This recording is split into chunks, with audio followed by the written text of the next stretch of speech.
Dana White went live today, boys, and he announced some very interesting fights. Some very, very interesting fights. So first of all, we get Israel Adesanya versus Joe Pyfer, March 28th. Whoa.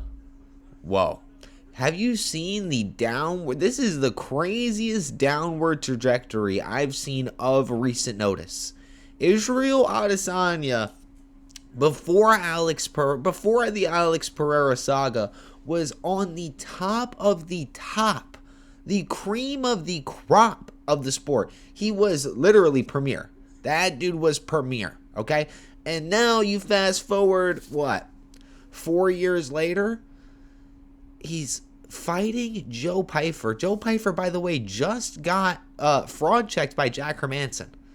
He got fraud checked by Jack Hermanson, I think, last year. This is not the main event. Definitely not. Definitely not. UFC Seattle, it's definitely not the main event. This might be the main, this might be like the main prelim fight. This right here might just be the main prelim fight. And guess what? If he loses, which he's more than likely going to lose. Joe Pyfer, he's not the most elite guy on the roster. He's not the most technical striker. He's not no Wonder Boy or Lyoto Machida, but Izzy's chin is more than compromised. It's over. The career is done. At this point, he's just going to cut some weight just to make the bread, and that's it. Walk out there to his demise. Okay, this is definitely his last fight. This is it. This is over. It's done. It's done. He should have called it after the Alex saga. You beat Alex, I would have been like, bink, put my flag on that career, put the period on the career and call it that. That's it. I personally think it's done. Israel Adesanya cannot come back. It's over. Joe Pyfer, they're feeding him to Joe. They have nobody else in the division to feed him to at middleweight. They're just going to feed him to Joe Pyfer. Interesting is the right word. Thank you, Beatman. Now, another fight that Dana White announced. Well, this we don't really care about, do we, boys? Alexa Grasso versus Macy Barber. I don't personally care about that, but if that's your thing, then that's your thing. But this, you want to talk about interesting. Paulo Costa versus Azamat. Now, you're going to say to me, E-Rock, Paulo Costa's at 185 and Azamat's at 205. Paulo Costa's moving up to light heavyweight. Paulo Costa is moving up to light heavyweight. Now, this is what I needed from Paulo Costa. Something new, something fresh. Listen, I might be crazy. You guys might call me crazy, but I really do think Paulo Costa can win this. Paulo Costa can win this. Am I wrong? Have I lost my mind? Paulo Costa is one of the few dudes that I look at 185 pounds, like, I cannot believe that guy makes weight. Him, Audubon Gutierrez is one of them, and Yoel Romero was one of those guys I look at 185, and I'm like, how are these dudes 185 pounds? Azamat, that's a scary dude. That he calls himself the professional. I was gonna pull up the Tapology page. We don't even need to.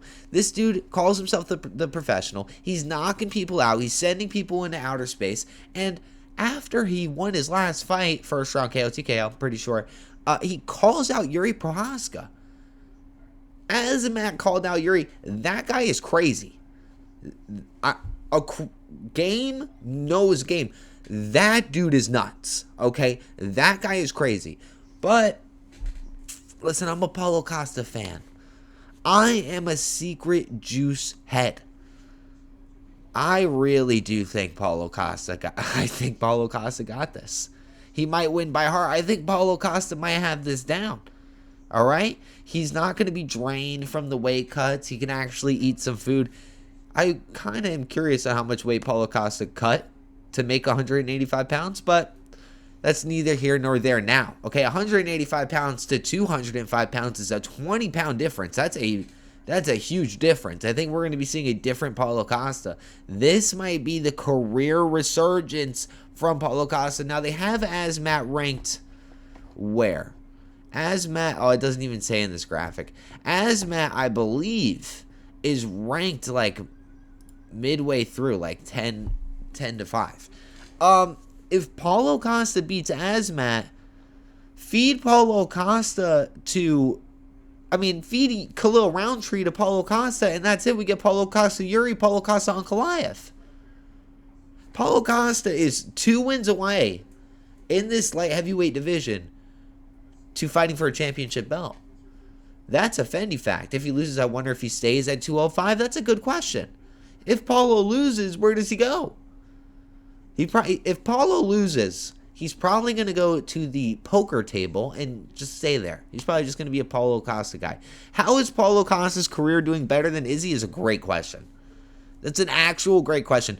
Paulo Costa got assaulted by Israel Adesanya in a non-consensual way. And Paulo Costa's, he's probably going to have better card placement. This fight, Azamat versus Paulo Costa, is probably going to have better card placement than Israel Adesanya versus Joe Pyfer. This at least has some sort of title implications or number one contender. Like, whoever wins this fights for the number one contender fight. You understand? The Izzy fight, it's just like, it's like slop. It's like goop. They're just like, here you go. Wrap the quarter pounder up and send it out, right, Dana? Dana couldn't even charge his phone for this little fight announcement. This was the fight announcement that we saw today from Dana White, by the way. That was it. That was it. How lackluster. The Paramount deal was $7 billion, right? $7 billion for what? For this? $7 billion for Izzy versus Joe Pyfer? Okay. That's ridiculous. Anyways, boys,